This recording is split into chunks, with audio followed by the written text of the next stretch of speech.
Hey, what's up, guys? I'm excited for today's episode, and you should be too. We have Dan Goodman on from Varsity House and Business of Strength.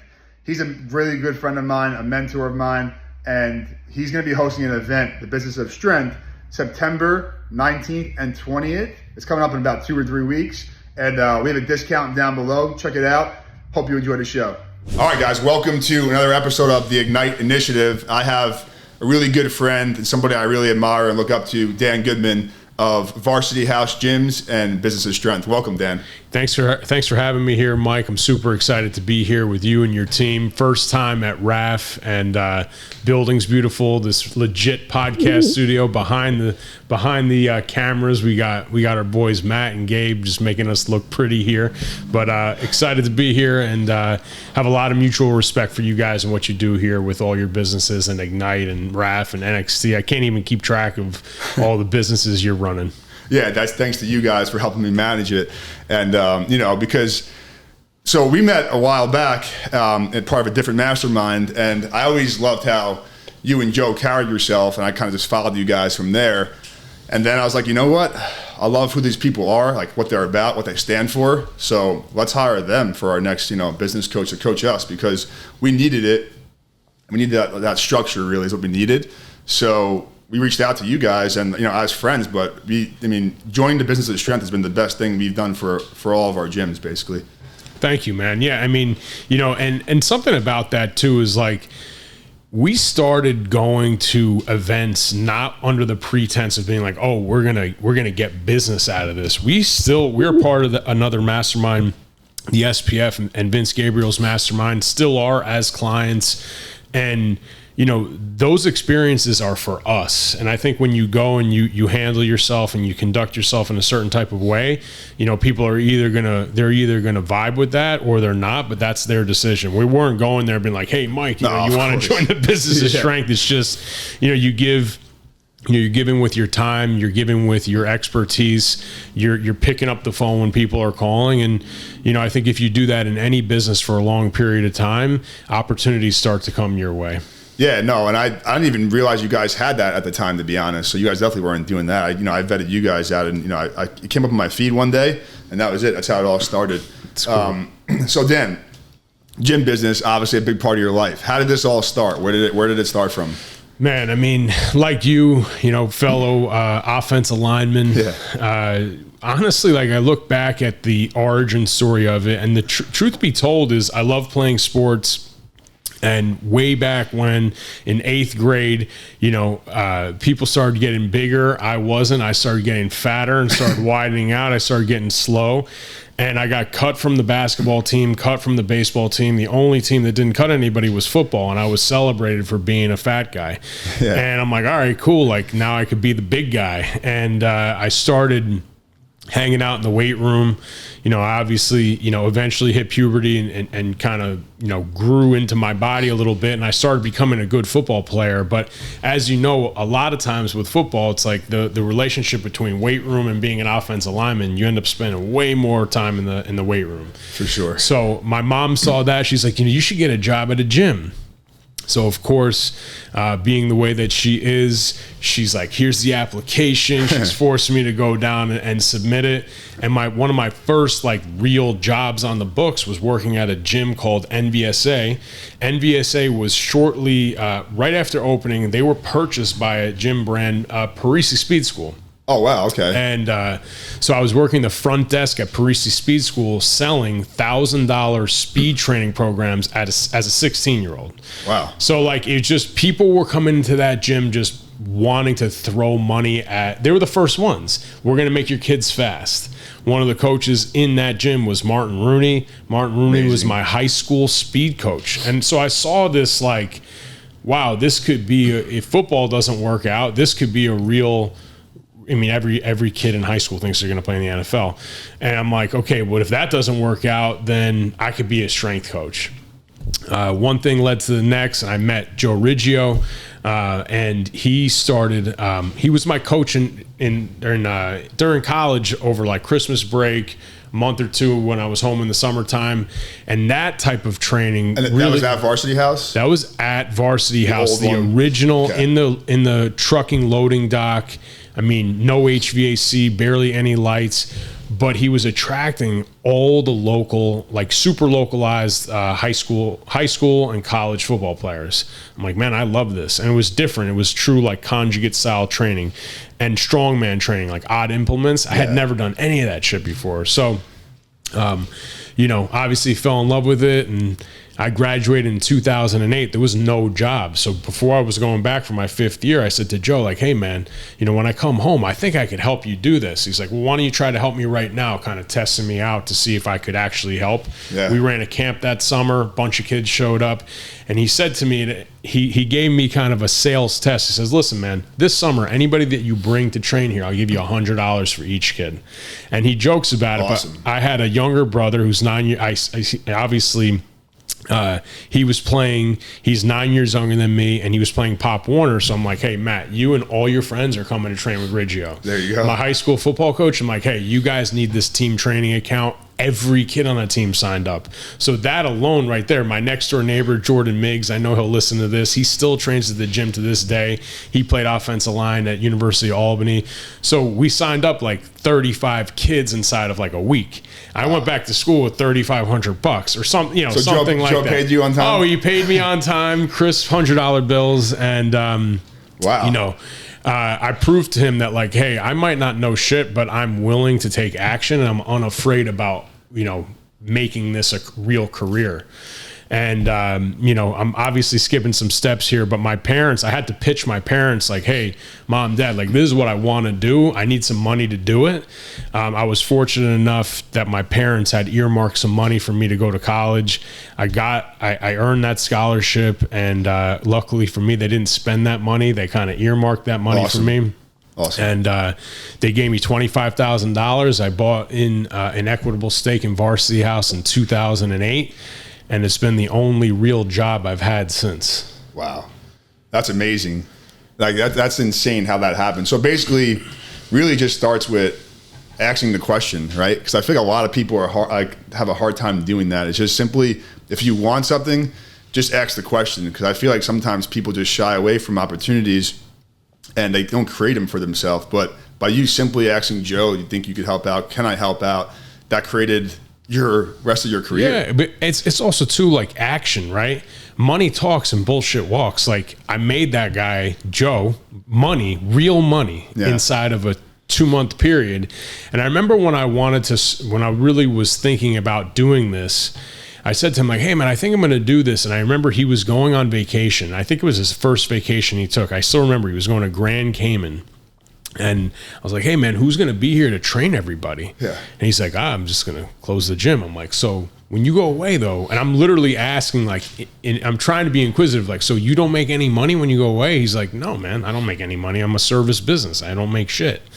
I'm like, well, that doesn't really seem like a business. And I wasn't trying to be an asshole.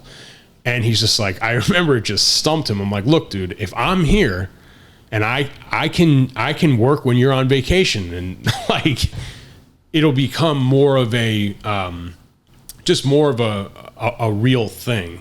And I think it stumped him, and there was further negotiations from there. But luckily for me, he listened to me, and he gave me the opportunity. Right? No, of course, and that's a good lesson for young trainers out there looking to make this a career. You might be working out, your Synergy or LA Fitness right now.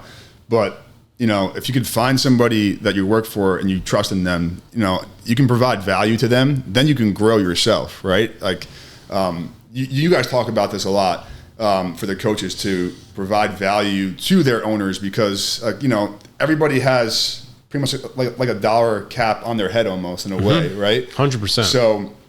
So what would be, to a coach right now, young coach, what would be your best advice for them to take the next step, maybe owning or being a partner like you?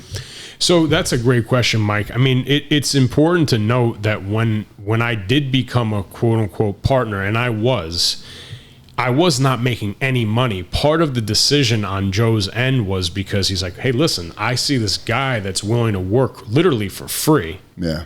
And I made $200 a week for 1 year, and I worked 7 days a week for an entire year to build the foundation of the business. Mm-hmm. So, I lived home. I didn't do much of anything besides work. And then into year 2, it went from 7 days a week to 6 days and every other Sunday. Did that for a year to build the foundation. So, from his end, it was probably less of a risk than it might seem because he didn't have to pay me shit. Yeah. I had to earn it all, and just more specifically to the question that you asked with a young person that's trying to provide value to the owners, like flat out ask them, what do they need help with? Yeah. Exactly. Like, what do they need help? That's for sure. They definitely need help. They definitely need help, and I'll give credit where credit's due. Like Adam's asked me that question. Big Mike has asked that question. Like, hey, how can I be of value here? Like, what are the high earning skills that I need to obtain to not only make myself more money, but make this business more money? And when you look at it from an abundance mindset, where it's like, listen, if you trust the people that you're working with, and the pie grows, the pie is going to grow for you as well. A team is the sum of its parts. And, I always go back to sports. It was like offensive line. I never scored a touchdown in my life, but we scored, there was a lot of team wins and that felt great. Of course. Look, if you go into business, like, what am I getting out of this thing? It's just a poor approach. You're right. Especially, and that's my advice, right? Is just basically, if you're young starting out, right? Don't worry about the finances right away, like how much you're going to get in return. Right. Because you're going to get a lot of experience. That's what you're really getting at those ages. Even if it doesn't turn into anything else, right? 2 years of experience of being around somebody that's doing it, of what you want to do, that just learn from them. And that's how you can just grow from there, basically. So with that said, you're now you've been the CEO of Varsity House Gyms. And you guys started with, the gym that you were at, now into Orangeburg, and then give us some more background about Varsity House. Yeah, so 2008, Joe was moving from a gym, the loading dock in Northvale. We moved to a space right down the street from Oltapan High School. We hung there for 4 or 5 years. I honestly am bad with some of the dates. And then we got a unique opportunity to partner up and on a piece of property 1 mile from where we were at, right over the border into Rockland County, and we bought and constructed the HQ facility in Orangeburg now. We've been there. This September marks 10 years already, which is crazy. Insane. So that one's running. That one's the traditional sports performance. We have our small group personal training for our adults, and that facility today has nearly 400 clients. That facility has 8 full-time people. I mean, it's rocking and rolling, and really proud of what we've done there. 3 years ago, we started the first satellite or Varsity House personal training business in Ridgewood. Started off a little rocky, but right now it's really hitting on all cylinders. And this year we opened the second one, which is Varsity House personal training in Oradell. And that one we opened with 88 clients. And through the summertime, we've had a little attrition, but Anthony, the facility leader there, has done a great job. Kat's been the facility leader from day one in Ridgewood. She's done a fantastic job. And, the goal is to open another one a year for the next few years and then recalibrate and see where we want to go. Obviously, we're consulting through the business of strength, and that's something that's a real passion. Yeah. And at a certain point, say it on the air here, at a certain point, we're going to have to make a decision because, growing to 100 gyms is a different thing than 5, and consulting with others. Exactly. Is it a license? Is it a franchise? There's going to be a decision that we're going to have to make probably sooner rather than later. Yeah, because there's only so much bandwidth you guys can do, right? Yeah. So and I understand that because at multiple businesses, how do you allot your time? Like, how do you figure out where you spend your most time between all you guys? Because I know that's a really hard thing for people to figure out, and I still don't have it figured out. Like, how do you really structure your time? How does that work? So, there's 2 critical things in my belief with when it pertains to a service-based, specifically gym business. There's 2 things that you need, and it was the premise of last year's retreat in Scottsdale, and you need to be a generator as a CEO of a company or founder or whatever it is. You have to have the ability to make it rain. You have to know how to get leads. You have to have the ability to connect the dots and sell business. You have to. So some of your week and a lot of your week has to be focused on doing just that. And the second thing is, I think people miss the boat here a lot, is leadership. And in the beginning, it's leadership of the people in your gym, right? Like in the first 10 years in our gym business, I was coaching literally 30 sessions a week for 10 years. You're leading humans 30 hours a week in your sessions, and the other coach is just like, hey, just come watch us do this shit and you're going to learn how to do it. But then shit got real. We had people on our team starting to have families. We started needing to recruit real professionals to fill in real jobs on our team.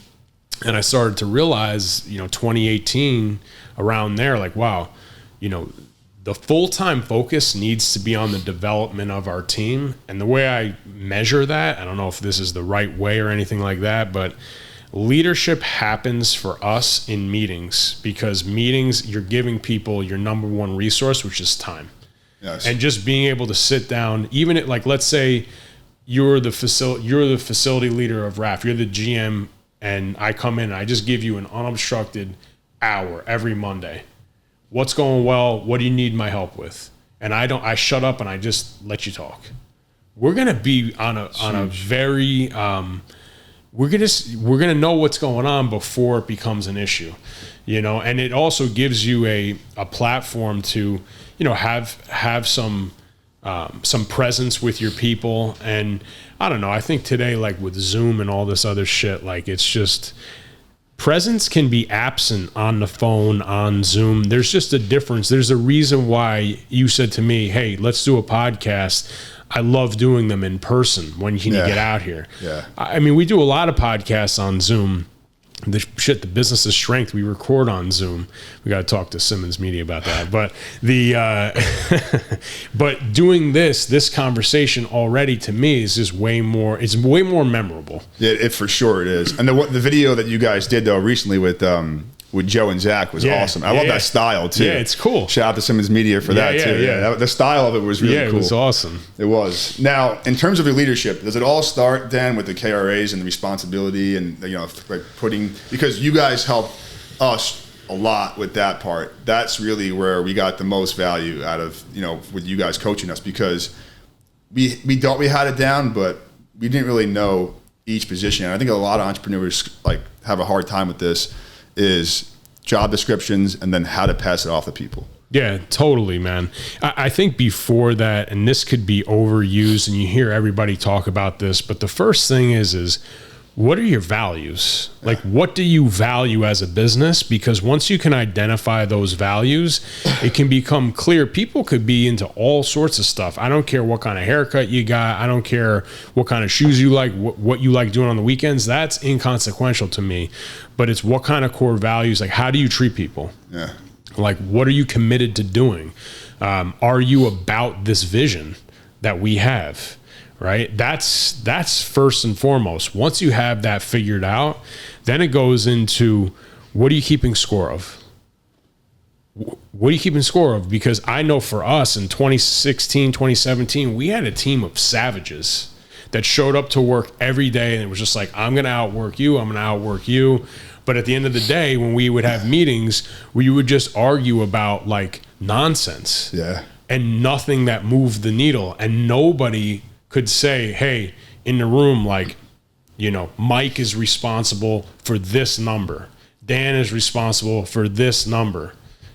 Sean is responsible for this number. We didn't know. It was just like, we were just kind of sharing the load together. And ultimately, I think you have to have the courage to say, Mike, no, you own this number. And if it's off track, you have to have the wherewithal to say, Mike, what's going on with this number? And why is it not changing? Yeah.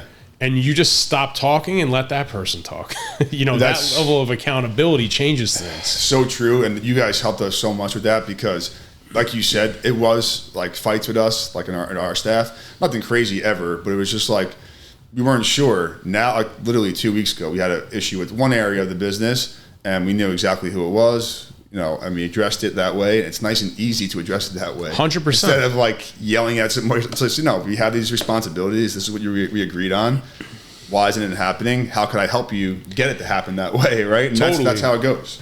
You think about it this, though, the weight of this, right? Let's say I know we're meeting on Monday, and I know I'm in charge of marketing here, and I need to ensure that this place gets 50 leads. I look on Friday, I'm like, shit, we only have 32 leads. So I might pull something out of my ass and say, I'm going to send an email right now. I'm going to generate an SMS text using the Ignite services. I'm going to start pressing. I'm going to post twice a day. I'm going to do something so that when I arrive at the meeting on Monday, I'm going to say, look, like it might be August, but this is what our normal marketing calendar looks like. I doubled everything in the last 3 days, and we weren't able to get to 50. We were able to get to 47, but I think I'll be on track this week.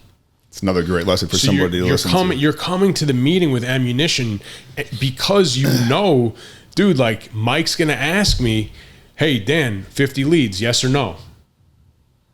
It's like watching film. If you get your ass kicked on film. Oh, this is the worst. But like, what it was when you walked in, like it's happened to everybody. I remember a true story. I don't want to go off track, but like we were playing UMass. We were playing this D tackle. And it's like on his bio, it's like benches 500 pounds, this and that. Like I'm a sophomore. Like this dude is, oh my God. And like beginning of the game, I'm like, shitting my pants about, honestly, I'm nervous about it. I know the feeling, yeah.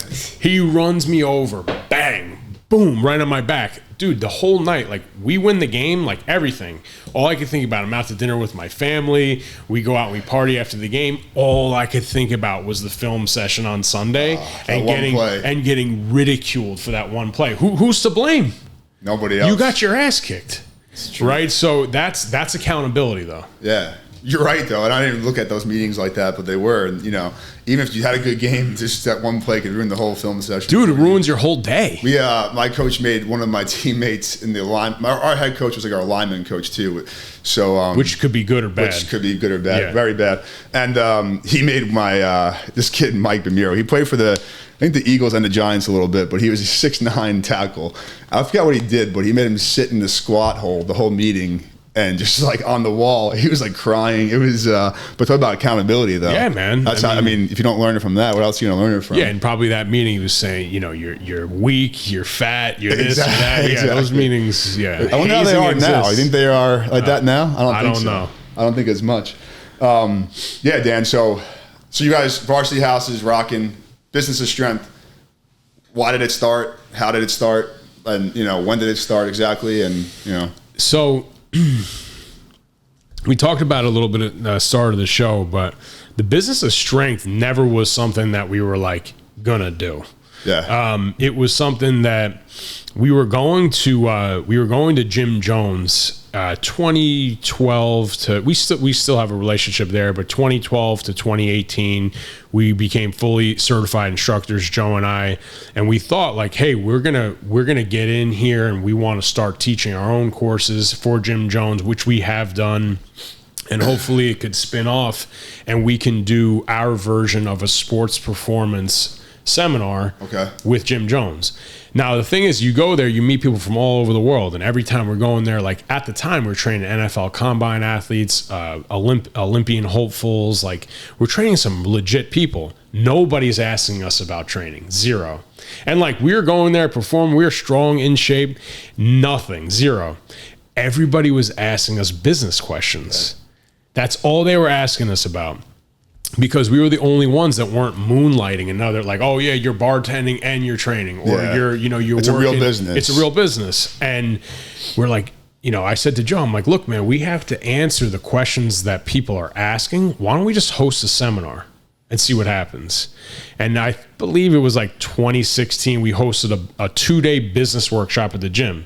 We had like 15 people show up. Again, though, taking action. Taking action. That's it. And like, we didn't have a curriculum. We put it together and we rocked it and we had a blast. I look back on that curriculum now and I laugh, but the people still talk about it like there's people in the group that came to that first event. So then we started doing like 1 or 2 events that over the next 2 years.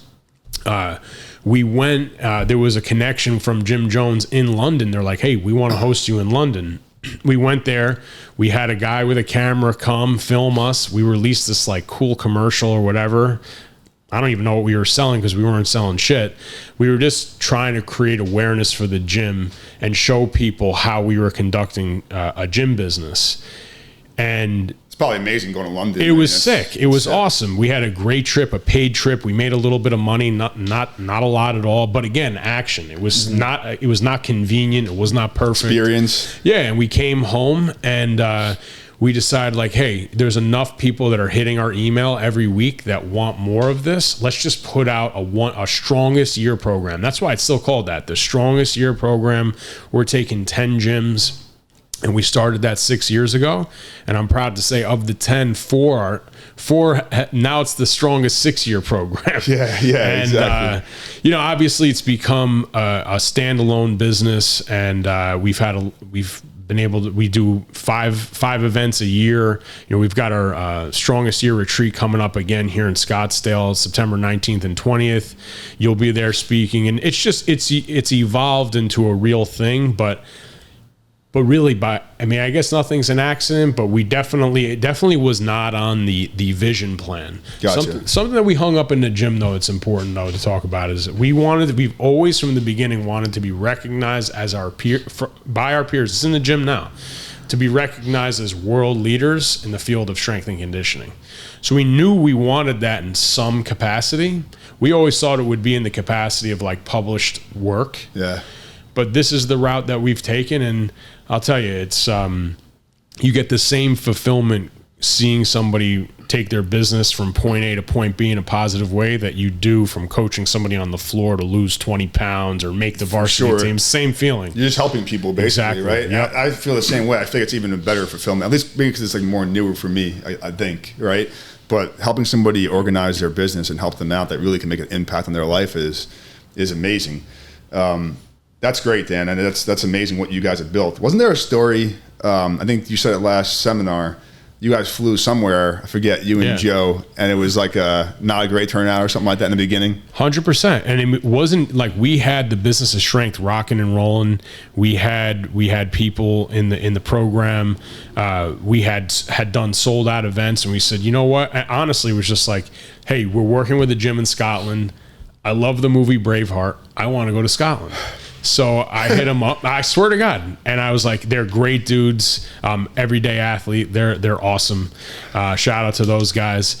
And I was like, "Let's do it." And they're like, "We'll host you. We'll love to have you." And we had one. So their whole team did it. So there was bodies in the room. We had 2 other gyms from the UK that were in the business of strength. They attended, and we had 1 person pay. And Joe and I were like, "Hey, we gonna do this? Like, we're gonna lose like quite a bit of money doing this. Like, pay the host gym, get travel over there and whatever." And I was just like, we made a decision. Like, hey, I don't care if there's 1 person that's gonna show up. Like, we're gonna do it. We're gonna do what we said we were gonna do. And you can give yourself permission to change and stuff like that, but it was locked in. Somebody had paid. People had made arrangements to be there. The gym, we committed to that gym that we were going to do it for their staff. We saw it through, and it was a great experience still, so you can't not everything is going to always go according to plan, and you just got to keep taking your shots. That's why I love that story when you guys told that, because and it also shows how real you guys are too. Like, things are going to happen, but how could you really just, keep going with it and still perform the best you can, right? Yeah, that's all you can do. Totally. The only thing in your control is how you can perform, basically, right? And that's happened more than once. Utah, 3 people signed up. We go to Utah, like we're on the back heels of a seminar at Jim Jones. They have 30 people. Only 3 of them signed up for this. And now I think a lot of times people, they'll be like, you're starting a new company, Ignite, and listen, there's going to be shit that goes awry. Like, it's not going to be all sunshine and rainbows the whole way through. And you just have to know that, like, hey, that's part of the process. And the cool thing is I look back on Utah, you look back on Scotland, we learned the most from those experiences on what we didn't do from the marketing standpoint or connecting the dots before the event. Yeah, because that's got to be new for you guys. I mean, you're gym owners. Now you're trying to, market events. So that's completely brand new. 100%. So any experience you have there obviously could help. Dan, what's your approach every day to your leadership and like business development? Like, is there anything you do specifically that helps you, or is there any tips you can give a young entrepreneur or a gym, somebody in the gym business? Yeah, something that I heard Alex Hermosi talk about was probably a few years ago, and he talked about people checking Instagram and the time that they spend on social media platforms and all this other stuff. And I was one of those people. First thing I did, emails, Instagram, who's chatting me up, whatever. Not anymore. I've always been attuned to the finances in our business, but the first thing that I do every day when I get to the office is check the scorecards that Ignite's put together for us. I'm serious. And it's the dashboard of seeing that. We used to use an app called iKismet, which kind of dissolved. And it was great, though. It was great. That was the first thing. So I look at our bank accounts and I look at the Ignite scorecards on our business that tells us real time how much money we're set to make, how much money is on hold, how many clients we have paying certain rates, and ultimately, what's more important than that metric? So if you're listening to this and you're not really sure like what to prioritize your money, because if you run out of it, you go out of business. That's just the way it goes. So every day before you're checking Instagram, Facebook, your email, being reactive to that, you need to know, okay, how many leads, how many trials, or consultations, and how many sales do I need? What does that equate to in terms of dollars? And am I averaging that in order to hit my forecasted revenue goal? Right? Am I keeping some level of a budget? And where am I on track or off track with that? And for me, I'm going to do that every day until money doesn't matter anymore. And I'm nowhere near close to that. So that's the first thing that I do in terms of a priority. Wow. Money in business makes the world go around, right? That's everything. People could talk. I talked about it with the team on Monday. I asked them, like, what does culture mean to you? And like a lot of people were like, oh, like, culture is what we do on the floor, or culture is like, going to Team VH Day, or stuff that's like not real culture, right? Culture is doing what we say we're going to do.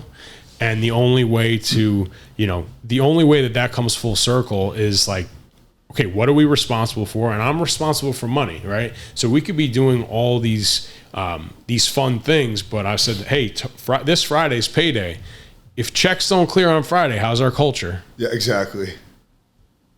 Nothing. There is no culture, right? So you have to, if you're the one cutting the checks on payroll, if you don't like looking at that stuff, you have to start building the habit that it just becomes like brushing your teeth, because nothing's more important. You can have no culture without having a good stranglehold of your business finances. Yeah, especially because, how many employees do you guys have now? 18. You're dealing with a lot of people's lives. That's like the most important part now, the responsibility, right?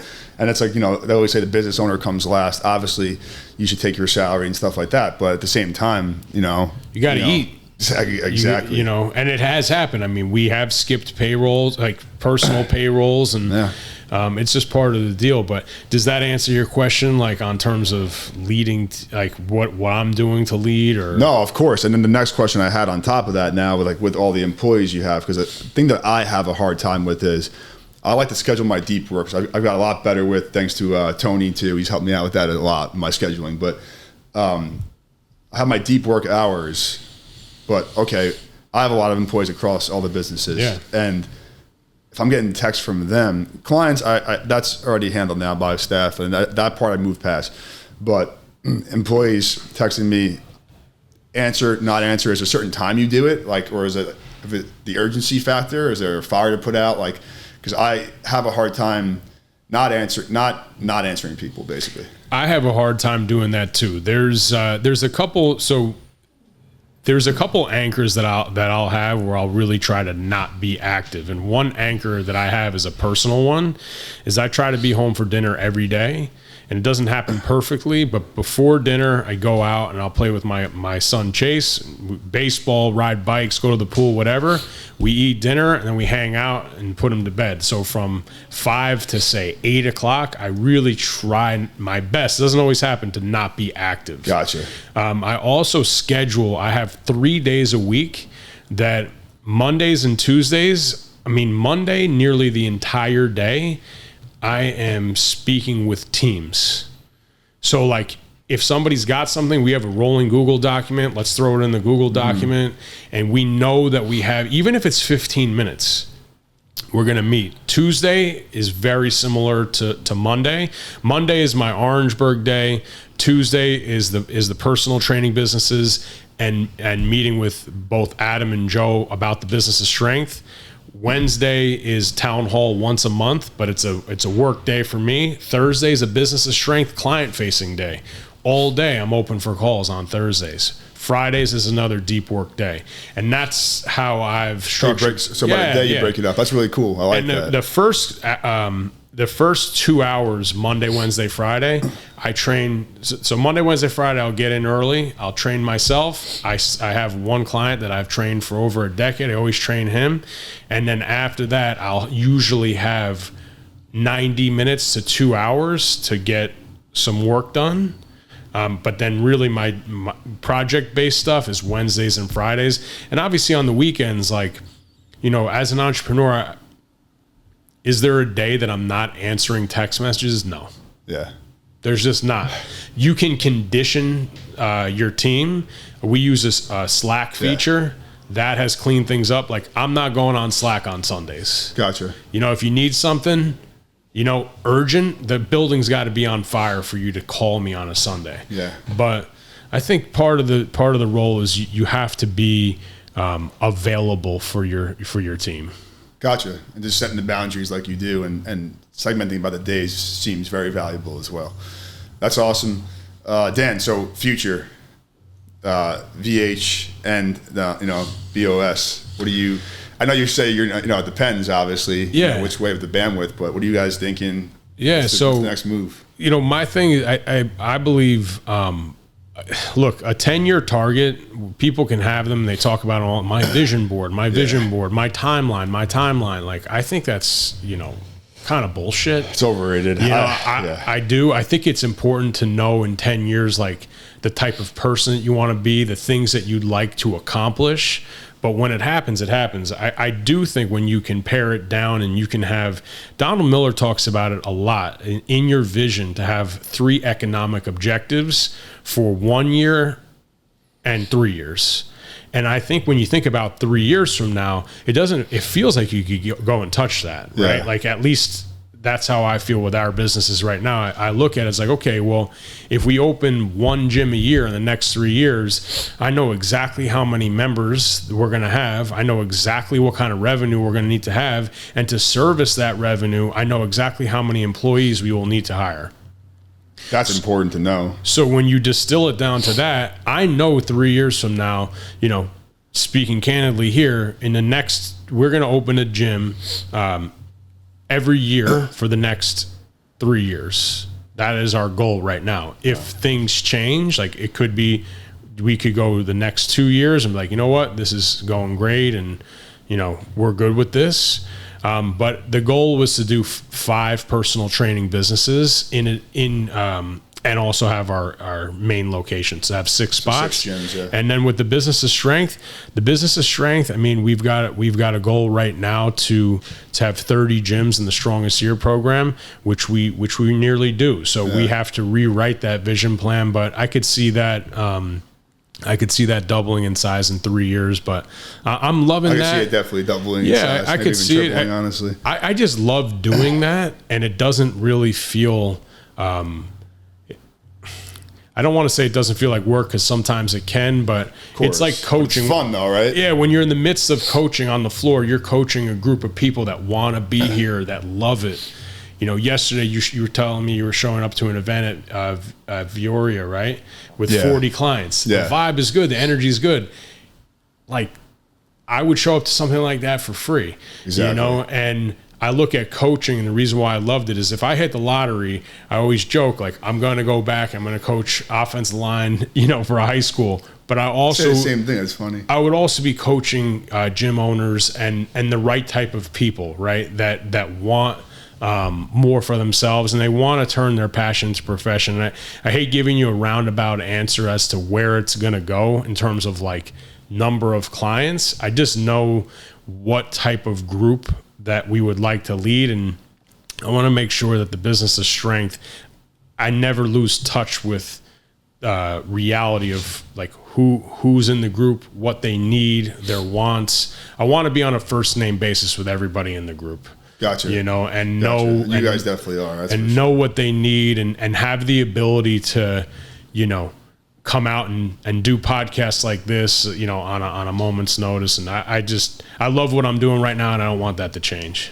Love it. So I know we touched upon it a little bit, but where can people find you, Dan? And then, a little more information about the upcoming event in September. Yeah, so the upcoming event in September is in Scottsdale at the Canopy Hotel. It's September 19th and 20th. Right now, we were talking before the show started. We have 52 people signed up. We've got some awesome sponsors for the event, Ignite being one. I know your whole team's going to be here. Yeah. We got Simmons Media that's going to sponsor the event.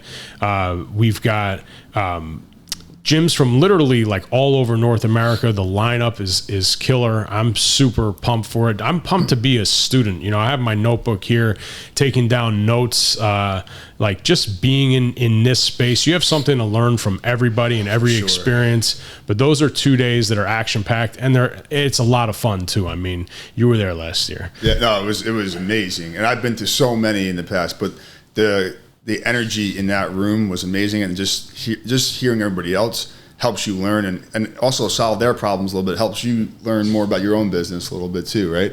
That's what I always get out of it. What are you going to be talking about? We're going to be talking about sales engine, sales and marketing, getting leads through the door and organizing it. Hell yeah. That's one thing that it's all about organizing your business a little bit more than just flood your business with leads. So that's what we're all about.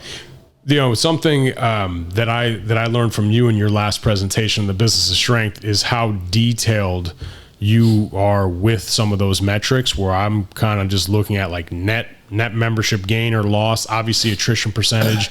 But even before the show, our boy TJ Lopez is in here, cost per lead, conversion percentages from different realms of marketing. I'm like, man, like this, it's so dialed in. I mean, and that's really something that you and the Ignite crew has helped us with tremendously. So I'm excited to hear you present again, and appreciate all the work that you've done for the Business of Strength and Varsity House. So that's where you could find us in person. That's the next event.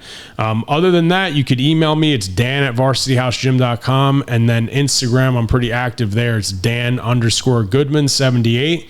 I respond to everybody, and I'm looking forward to helping anybody that reaches out to me from the show. Awesome. See you in Arizona, Dan. Yeah. Thanks, guys. Appreciate it. Thank you.